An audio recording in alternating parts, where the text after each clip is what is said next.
Good morning, everyone. I'm Megyn Kelly. It's Wednesday, October 8th, 2025, and this is your AM Update. It is a one-way ratchet that is designed to push kids down a radical path. Lots of kids are being harmed because they can't get the help they need. The Supreme Court taking up a challenge to Colorado's so-called conversion therapy law. We talked to one of the lawyers at the center of the case. I wish you loved Chicago as much as you hate President Trump. And currently, the National Guard are on the way to Chicago. And Attorney General Pam Bondi battling with Senate Democrats on law and order as Republican senators sound off on bombshell reporting that the Biden FBI secretly obtained their phone records in connection with its January 6th investigation. All that and more coming up in just a moment on your AM Update. Cozy Earth's pajamas and blankets are soft, breathable, and so cute. You're going to start planning your evenings around them.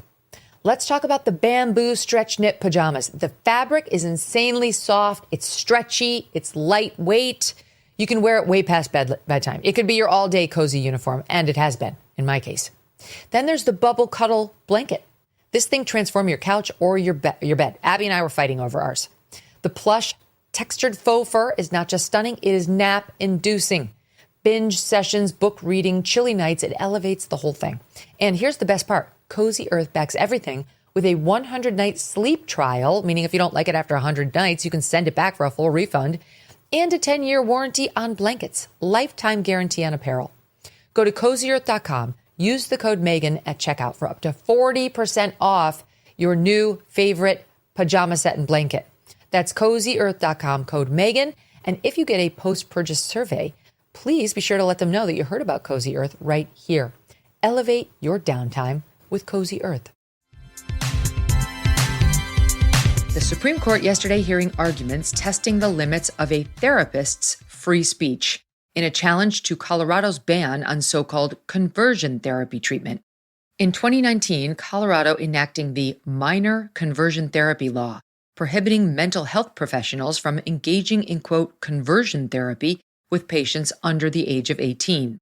The law, which targets therapists, defines that as an effort, quote, to change an individual's sexual orientation or gender identity, including efforts to change behaviors or gender expressions or to eliminate or reduce sexual or romantic attraction or feelings toward individuals of the same sex. Colorado therapist Kaylee Childs argues the ban amounts to a, quote, viewpoint-based speech restriction on counselors in violation of the First Amendment. If she were to counsel a patient suffering from gender dysphoria who wanted affirmation of their transgender identity, that's totally permissible under the law. If Childs were to counsel a gender dysphoric patient who sought to grow comfortable with his or her natural body, it would be illegal. The Alliance Defending Freedom represents Childs in this case.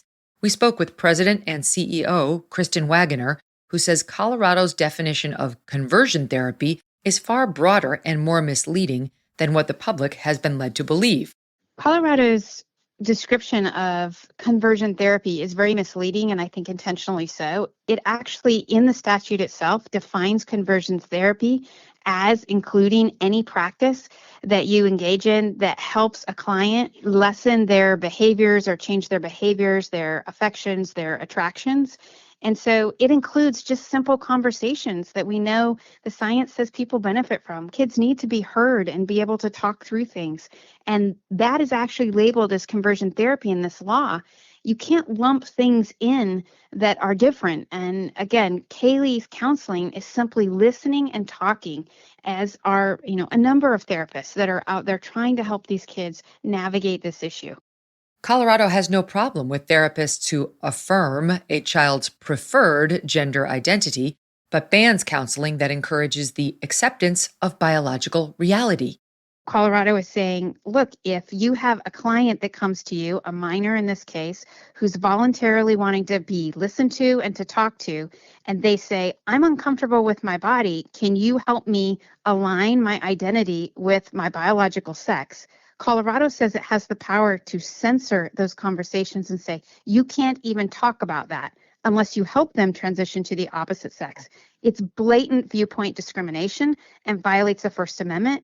Waggoner says the one-sided restriction not only fails to protect children, it also can force them down an irreversible path that they would likely have grown out of over time. It is a one-way ratchet that is designed to push kids down a radical path. And what the science tells us, and even what has uncontested in this case, is that 90% of kids who are allowed to just go through puberty, who are experiencing gender dysphoria, but they naturally grow comfortable with their bodies. But if instead you socially transition them, 97% of those kids will become lifelong medical patients and struggle with their biological sex for the rest of their lives. Not only does Colorado fail to prove that its law is necessary or that simply talking and listening to kids causes harm, but actually the evidence shows the opposite. Lots of kids are being harmed because they can't get the help they need. Justice Neil Gorsuch, a conservative, bringing up the issue of viewpoint discrimination, as did liberal Justice Elena Kagan. Justice Kagan saying in normal circumstances, if one therapist is allowed to help a patient accept being gay, but another is barred from helping a patient change that, it sure sounds like viewpoint discrimination. Colorado Solicitor General Shannon Stevenson asserting speech in a medical setting between a doctor and a patient is different from free speech and can be more freely regulated. Justice Samuel Alito questioning Stevenson on the politicization of medical consensus.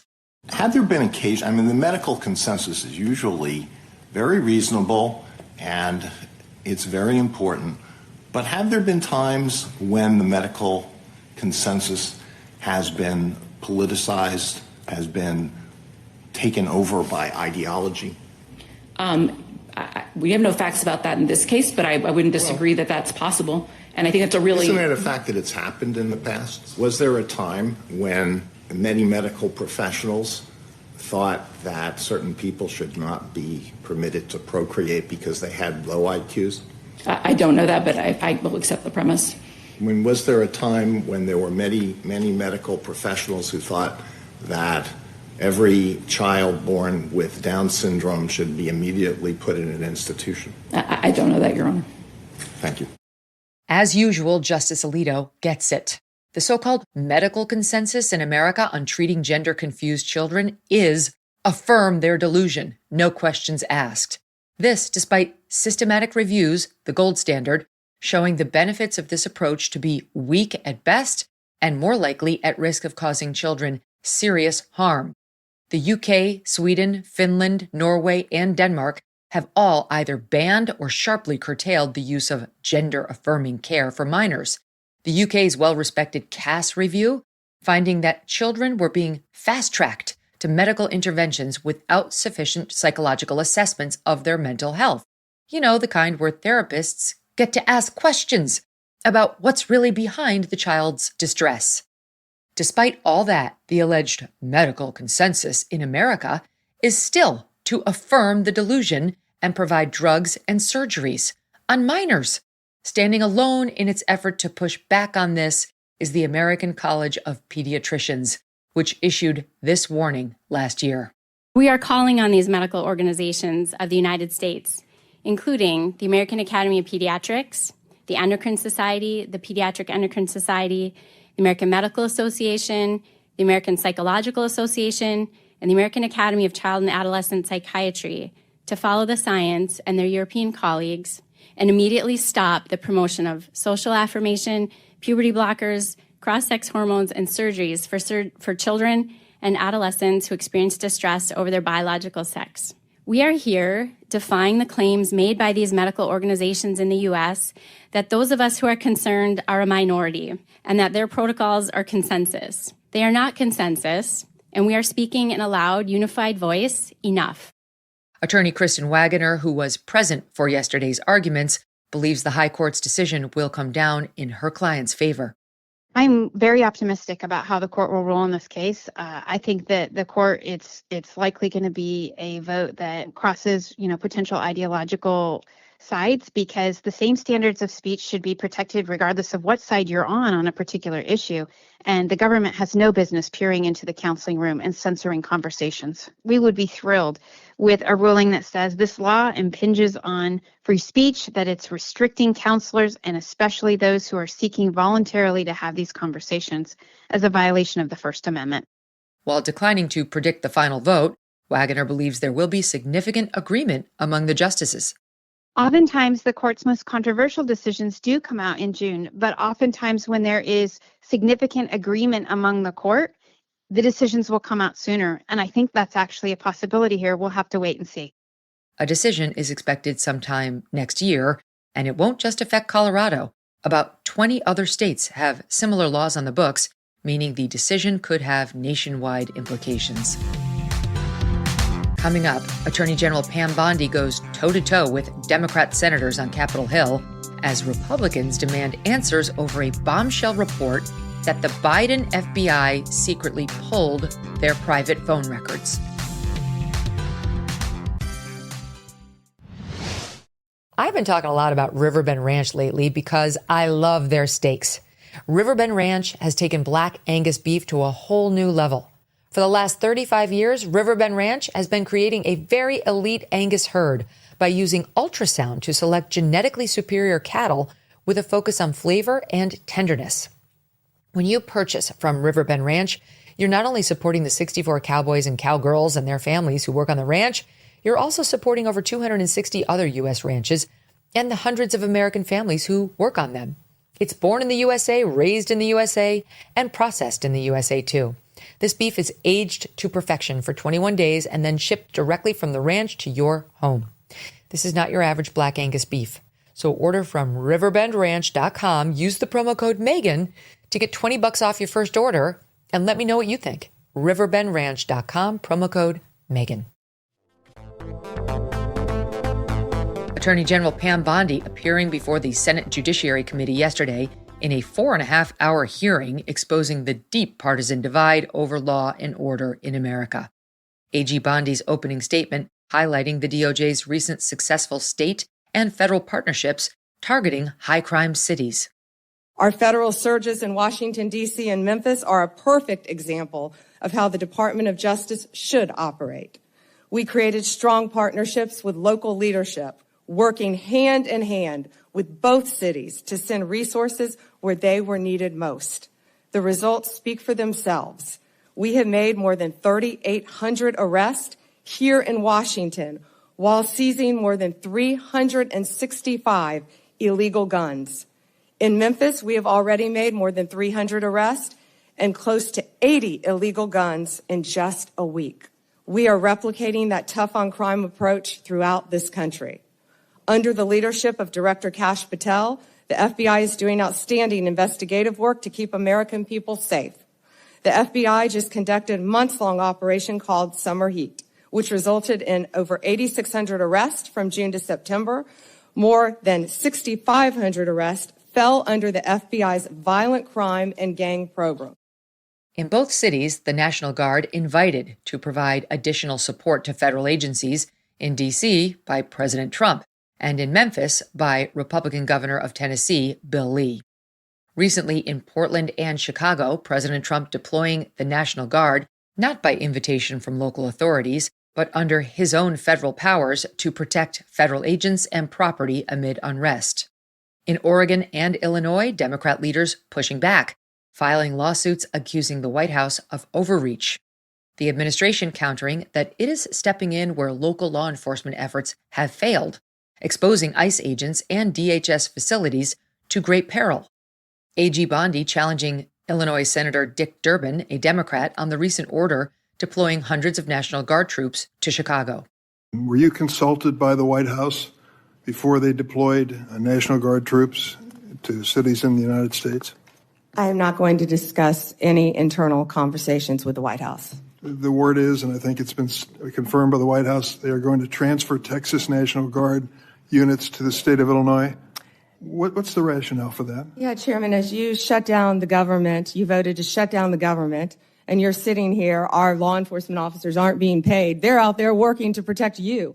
I wish you loved Chicago as much as you hate President Trump. And currently, the National Guard are on the way to Chicago. If you're not going to protect your citizens, President Trump will. Your city has a murder rate 5 times higher than New York's.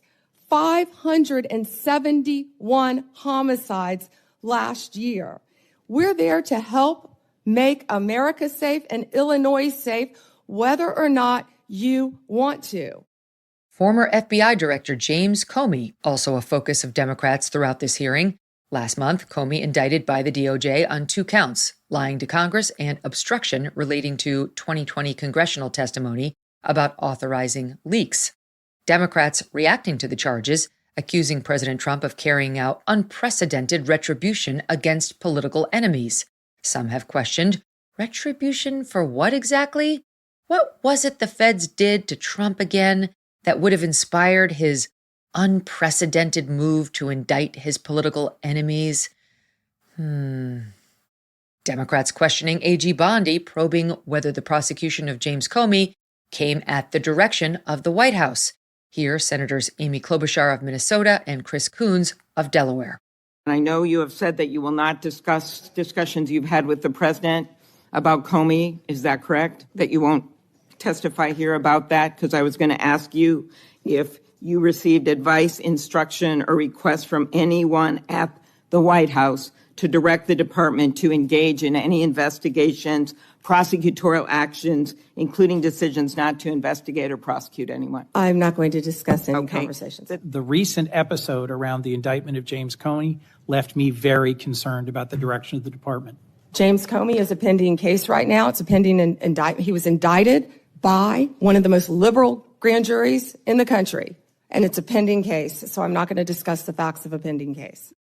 I don't remember these two questioning Biden AG Merrick Garland about whether he spoke to Joe Biden about indicting Donald Trump. Maybe Garland didn't have to. After all, Biden's push for him to do it was published in the New York Times in April 2022. James Comey set to be arraigned later today in Alexandria, Virginia. Several Republicans yesterday zeroing in on a new report from Just the News, revealing special counsel Jack Smith obtained the private phone records of 8 GOP senators and 1 House member in connection with his January 6th investigation.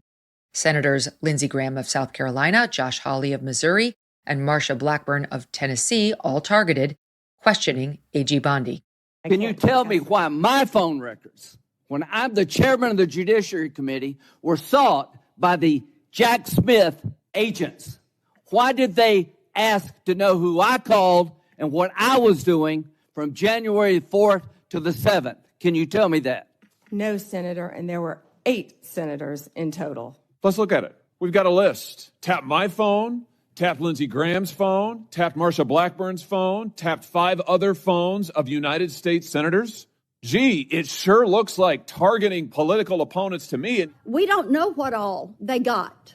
We don't know who all they tracked. But to tap our phones, to pull that data, for these wireless companies to have allowed them to have that, and for them to use it in their investigations. How disgusting. Ms. Bondi would not confirm or deny whether there is an active investigation into that discovery, but calling the matter one of great concern. Senator Blackburn, the weaponization against you and your colleagues should greatly concern all of us. It should concern Democrats. It should concern Republicans. Yet we don't see that. There was a 2-tier system of justice under the Biden administration. We're learning that every day. We saw Jack Smith weaponize the Justice Department against Donald Trump. We saw the Biden administration weaponize the entire Justice Department, all of the law enforcement agencies, against Donald Trump, against his family members, against his friends for years and years. And that weaponization is over. No one is above the law, and there is a 1-tier system of justice in this Justice Department. And that'll do it for your AM update. I'm Megyn Kelly. Join me back here for the Megyn Kelly Show, live on SiriusXM Triumph Channel 111 at noon East, on youtube.com/Megyn Kelly, and on all podcast platforms.